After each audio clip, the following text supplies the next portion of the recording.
Título: Organização e uso da escola. A inteligência não se constitui de uma única função, é um resultante em que intervém memória, juízo, raciocínio, etc., em proporções variáveis, conforme o caso. Por isso, oferecemos ao paciente ocasiões múltiplas em que possa revelar-se e mais ocasiões em que possa compensar as falhas prováveis. Nos resultados que essa criança nos dá nesse nível de inteligência, trata-se de uma criança de 5 anos que se comportara como uma criança de 6 a 7 anos. Qual seja a sua parte pessoal, qual seja a de seu meio, nosso exame não o distingue. Quando vemos no campo uma árvore isolada, igualmente não sabemos se ela deve o seu porte à semente de que proveio ou ao terreno humoso em que germinou. Entretanto, isso não nos impede de falar de seu vigor e de sua vitalidade. Suponha agora que encontrem outras árvores na vizinhança em idêntica exposição e que estas, se bem que plantadas na mesma época, sejam fracas e definhadas. Imediatamente as pressuposições aumentam para afirmar-se que aquela árvore, cujo tronco é mais grosso e a copa mais elevada, seja de bom crescimento.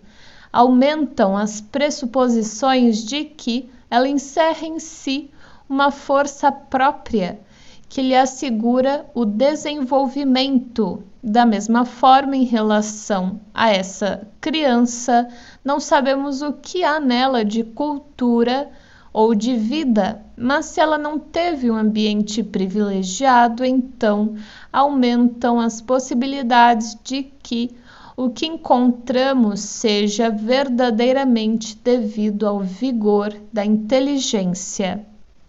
Apreciamos um grau de desenvolvimento, não prejulgamos suas causas, senão hipoteticamente.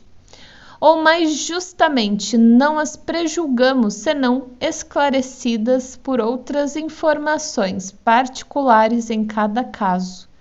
O nível de inteligência não resultado que não deva ser comentado. Ele se apresenta como uma conclusão que é preciso saber ler, por mais exata que seja a ciência. Ela continua a ser vivificada sempre pela arte. Binet Simon, 1929. As objeções contra os testes. Contra o processo de nossos testes têm-se levantado duas objeções principais. A primeira de ordem psicológica, a segunda uma objeção de fato. Concedem-nos preliminarmente que o processo chegue a uma classificação de inteligências à medida do desenvolvimento intelectual do paciente. Seja, dizem-nos, mas não obtendes com isso senão uma apreciação quantitativa, nada analisais. Vemos apenas o que o paciente pode fazer, mas que faculdades intervêm para o êxito de suas respostas? É a memória? É a imaginação? De que natureza é essa sua inteligência? Eis o que desejaríamos saber.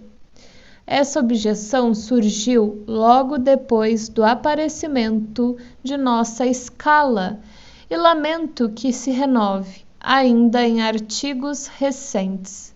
Eu me pergunto, cada dia, se esta impossibilidade de análise em torno das faculdades de outrora não vem antes confirmar a sua falência. Não é aqui o lugar de responder a esta objeção. com todo o desenvolvimento necessário, mas a sua inanidade mesma, quero dizer, o fato de sua repetição sem mais nada parece indicar que ela brota de um ponto de vista menos feliz. A objeção de fato é muito mais grave.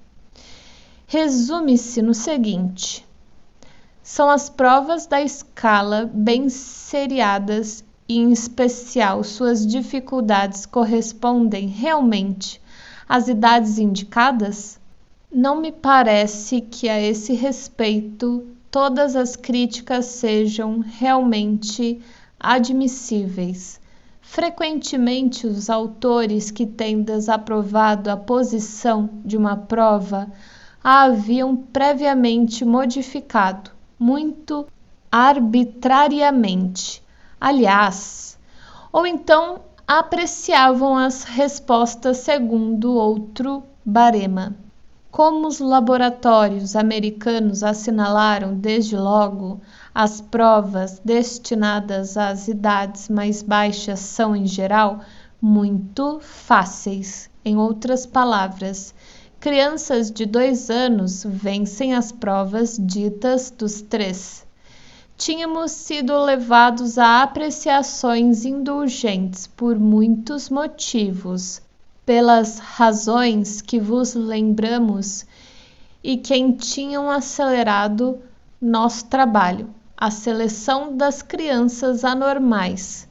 Temíamos ser muito severos ou cair no exagero, provavelmente também as crianças que podemos então estudar, em grande parte nas creches, pertenciam a meio particularmente pobre e não representavam o desenvolvimento médio das crianças das idades respectivas.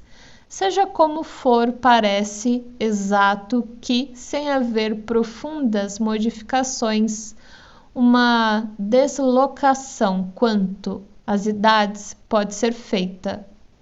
As provas destinadas às últimas idades, 15 anos, seriam, ao contrário, muito difíceis. Os autores americanos, refere-se a Stanford Revision, têm habitualmente mudado um pouco a ordem dessas últimas provas, assim como as têm deslocado. Não estou perfeitamente convencido de que essa variação tenha sido absolutamente necessária e que baste, por exemplo, colocar na idade de 18 que tínhamos posto na idade de 15. Pessoalmente, eu seria uma tendência bem diversa, aproximando esses estudos dos que se podem fazer com os adultos. Mas claramente eu me pergunto cada dia se esta impossibilidade de análise em torno das faculdades de outrora, memória, imaginação, não vem antes confirmar a sua falência, se acaso não levará a construir uma nova psicologia, segundo concepção absolutamente diversa daquela que a introspecção nos forneceu.